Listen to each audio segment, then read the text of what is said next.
ओम नमः सिद्धेभ्यः। ओम नमः सिद्धेभ्यः। अहिंसा परमो धर्म की आचार्य गुरुवर श्री कुंद कुंद भगवान की, आचार्य गुरुवर श्री ज्ञान सागर मुनि महाराज की,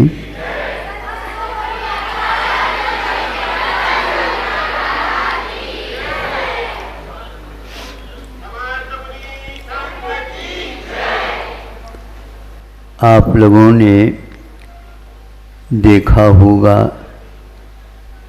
जहाँ कहीं भी तत्वार सूत्र और उसकी टीकाओं उपटिकाओं के ऊपर तीन लोक के मानचित्र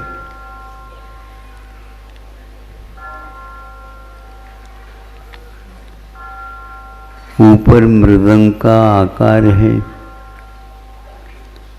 नीचे वेत्रासन का अर्थ होता है, आप लोगों के यहाँ ग्लास होते हैं, प्याला, उस प्याला को पेंदी को ऊपर करो और मुख को नीचे कर दो, तो क्या हो गया? ये वेत्रासन हो गया। वेत्रासन करने से कई लोगों को दिमाग फिर जाता है, ये सबसे अच्छा। अब यह ऊपर मृदंग रखा और यह वेत्रासन ग्लास रखा, इसके बीच में दो संयोग है, उसको मध्यलोक माना जाता है। संक्षेप से यह आप लोग इसको जानते हैं। इसके बीचों बीच में, इस मानचित्र के बीचों बीच में एक कृष्णाड़ी होती है, जो कि 13 राजू प्रमाण लगभग वल्लोक में नीचे से लेकर के ऊपर तक है। एक राजू विस्तार उसका मध्य लोक का आयताकार में रूप में इष्ट नहीं है, ऐसा फलित होता है इसमें। कैसे नहीं? क्योंकि दो मत हैं, एक आयताकार के रूप में, जो तिलोपन्नतिकार के माध्यम से उसका प्रचारित हुआ है।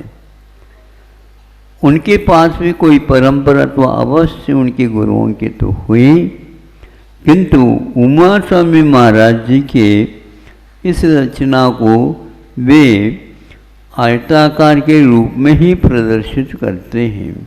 उमा स्वामी महाराज जी ने यह नहीं कहा है यह आयताकार ही है, किंतु इनका ये कहना है, उसमें उन्होंने जो मध्यलोक के असंख्यात द्वीप और समुद्र, जो जम्बूद्वीप जिसके बीचों बीच में हैं, ये जो दिए गए हैं, यही तो जाकर के मध्य लोक प्रमाण,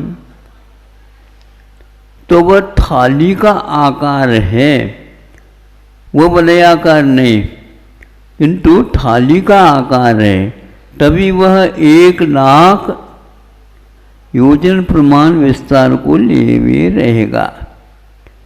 यह विस्तार का क्रम आगे आगे दुगना दुगना होता गया है। अब आप लोगों को स्वयं इष्ट होगा ये, इसका दुगना, जो जम्बूद्वीप का 1 लाख योजन का दुगना, वह लवणोदय में दुगना हो जाएगा, फिर उससे दुगना होता चला जाएगा समुद्र। तो इस प्रकार असंख्यात द्वीप समुद्रों के आकार एक प्रकार से पूर्व के द्वीप और समुद्र से दुगने दुगने होकर के वलयाकार, ये शब्द बहुत महत्वपूर्ण है। वलय मैंने कंगन की भांति वह आकार बनता चला जाता है।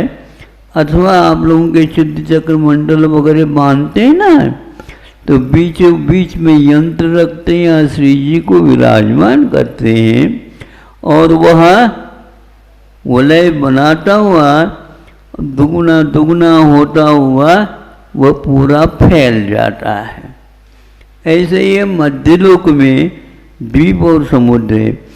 तो इसके सर्वत्र विस्तार जम्बूद्वीप का 1,00,000 योजन प्रमाण है।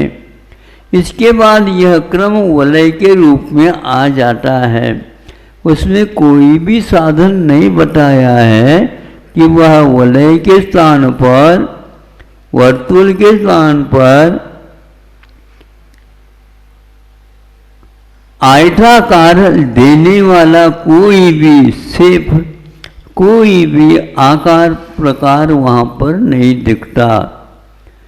यह उमा स्वामी महाराज जी ने इस सूत्र के माध्यम से 3 लोक के विस्तार और उसका आकार बताने का पुरुषार्थ किया है।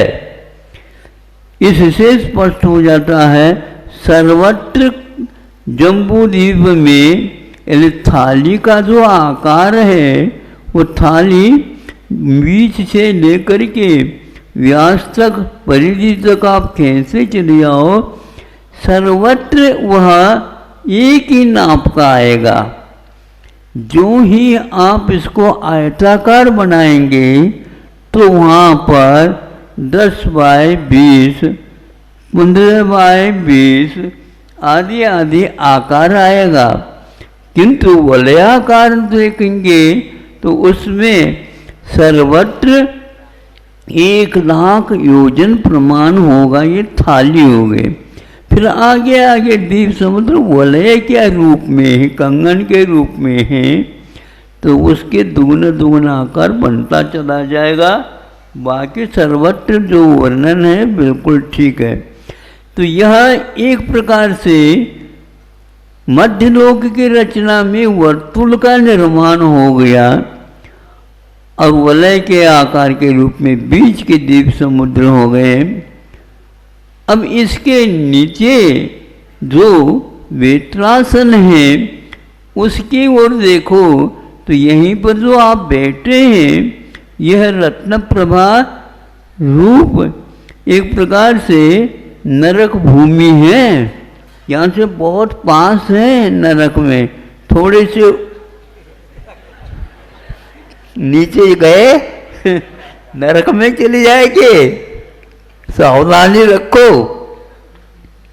तो ये कह रहा था कि नीचे नीचे वह बढ़त क्रम से वह वेत्रासन अथवा पैदा दिया था, वह बढ़त क्रम से होता है। एक एक प्रदेश में विकास होता गया है। तो नीचे जाकर के 7 राजू प्रमाण वह एक प्रकार से विस्तार उसका जो ग्लास का मुख है वह नीचे आ गया। इसमें कोई रद्दो बदल कर ही नहीं सकते क्योंकि वही क्रम से विस्तार को प्राप्त हुआ है मध्यलोक का। तो अब ये इसी प्रकार वह मध्यलोक में जो विस्तार बताया 1,00,000 योजन अपने 1 राजू प्रमाण, उससे ऊपर यदि जाना है तो बीच में मध्यलोक का उच्छेद बताया है जो कि 1,00,000 योजन प्रमाण। वहाँ जाकर के क्या आता है, एक प्रकार से ऊर्ध्वलोक की सीमा आ जाती है। इसको मध्यलोक बोलते हैं। यह बहुत कम प्रमाण वाला है किंतु है वह एक प्रकार से बिना समानांतर वृद्धि के, वह केवल ये पट्टी एक प्रकार से, जैसे आप लोग बच्चों को झबला अथवा फ्राक वगैरह पहनाते ना, हाँ, तो उसमें एक पट्टी दी गई है। उसी प्रकार ये मध्यलोक के लिए कहा, जिसको झालर भी बोलते हैं वो, और तरोरिव, हाँ, तरु में वृक्ष होता, वृक्ष में भीतर जो गाभ रहता है वह वर्तुल के आकार में ही रहता है। उसी को बढ़ाते बढ़ाते आप चले जाइए ऊर्ध्व लोक में, तो वहाँ 14 राजू प्रमाण जहाँ होगा वहाँ पर वह एक प्रकार से उस मूसल भी इसको कहा है। मूसल होता है ना आपके यहाँ, कूटना पीटना तो बंद ही हो गया, लेकिन मूसल तो होंगे। तो वो कभी एंगल नहीं होता, उसमें गोल रहता है और वहाँ हाथ में लेकर के कूटते रहते। उसी प्रकार तृष्णाड़ी वह एक राजू प्रमाण ऊपर जा कर के अवसान होता है। इससे स्पष्ट है यह ऊपर जो ऊर्ध्वलोक की ओर चला जाता है, जो मृदंग का आकार, वह भी जो बीचों बीच में एक राजू प्रमाण जो तृष्णाड़ी थी, उसी का विकास होता हुआ ऊपर जाता है। और 10 योजन के बाद वहाँ पर घटना प्रारंभ होता है। घटता घटता घटता वह कहाँ पर चला गया, 14वां मतलब 7वां राजू पूर्ण करता है, वहाँ पर रुकता है। ऊपर जाने के उपरांत भी वह गुलाई ही रहती कायम, और नीचे जाने के उपरांत भी गुलाई कायम रहती है। इसलिए लोक का आकार जो वर्तमान में आप लोग प्रदर्शित करते हैं, या मत तो है वो तो करते हैं, वो एक ही नहीं, किंतु यह गुलाय के आकार को लेकर के भी 3 लोक की रचना होती है। यह सिद्ध हो रहा है कि मध्यलोक के वर्णन के समय पर उमा स्वामी महाराज ने इस सूत्र के माध्यम से लोक के आकार को इस रूप में रखा है।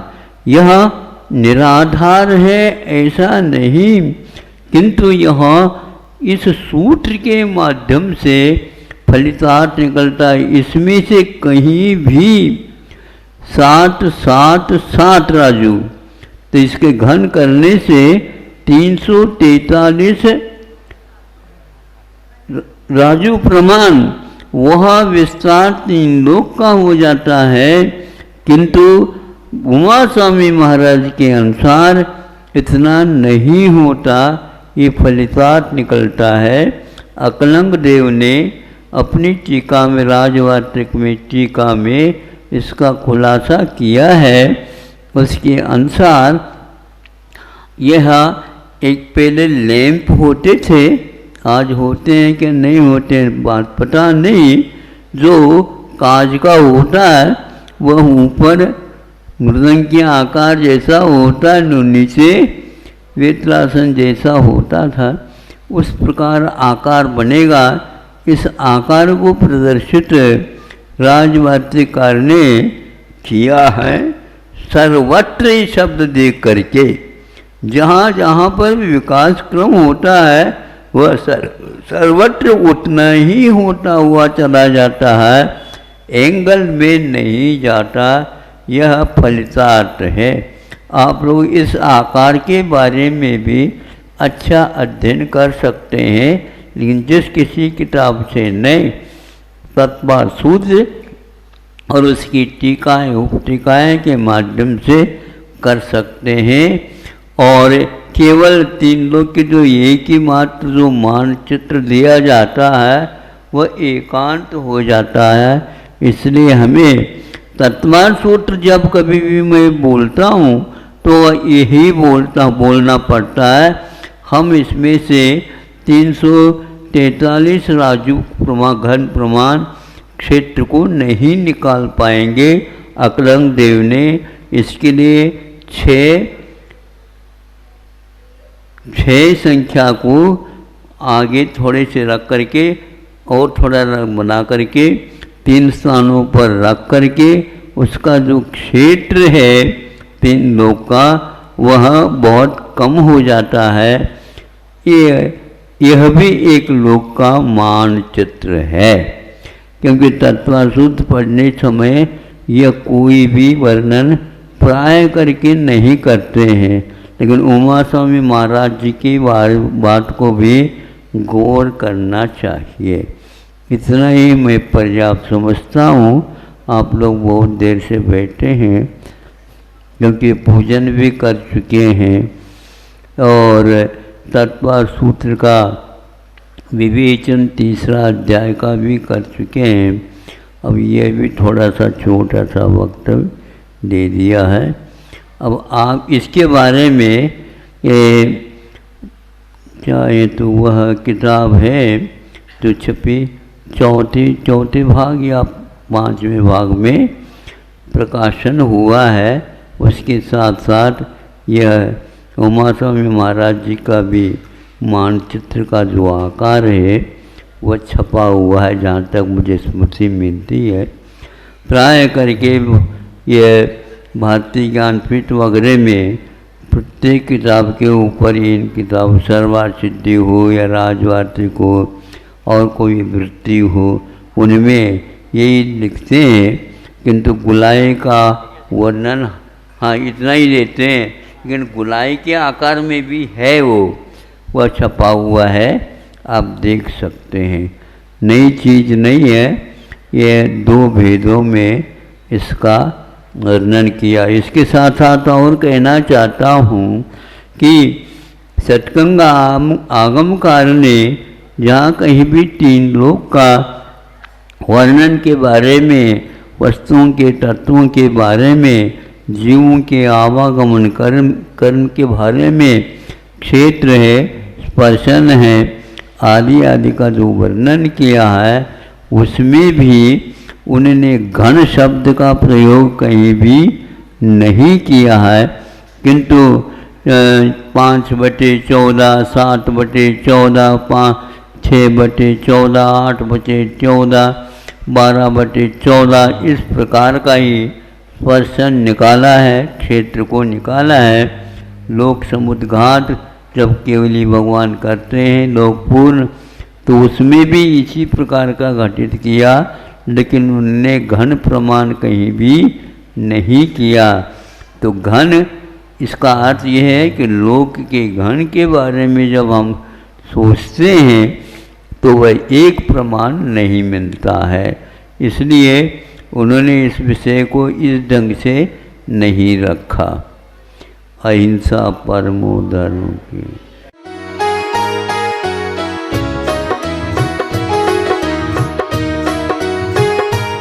स्वभाव प्रच्छादकम